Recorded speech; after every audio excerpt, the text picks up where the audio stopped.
তো আপনি কি মনে করছেন যে শয়তান শুধু আদম আলাইহিস সালামকেই পথভ্রষ্ট করার চেষ্টা করেছে, আপনাকে করে না?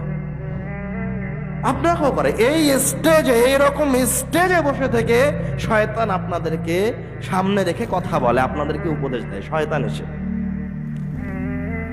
আমরা কোনো সময় কারো নাম নিয়ে কথা বলি না, কিন্তু এই স্টেজে বসে বাংলার মুসলমানের সামনে মহান রব্বুল আলামিনকে অপমান করে চলে যায়, আপনি বুঝতে পারেন?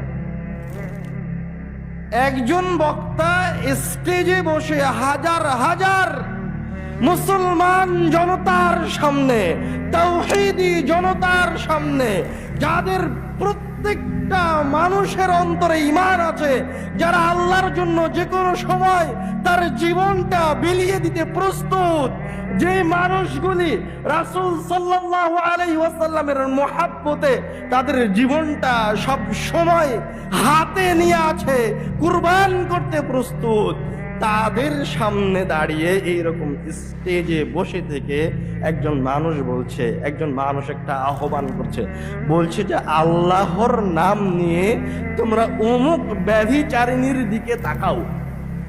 নাউযুবিল্লাহি মিন যালিক। আমি ওই ব্যভিচারিণীর নাম নিচ্ছি না, এর চেয়ে বড় কষ্টের কি আছে? এই ভিডিও আপনারা যারা ফেসবুক চালান তারা সবাই দেখেছেন আমার ধারণা।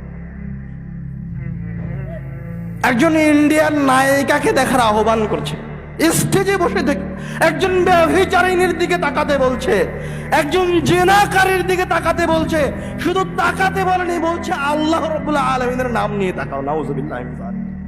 হে আল্লাহ, তুমি এই উম্মতকে রক্ষা করো। আপনি বুঝতে পারছেন না শয়তান আপনাকে কিভাবে পথভ্রষ্ট করে, আদম আলাইহিস সালামকে পথভ্রষ্ট করছে।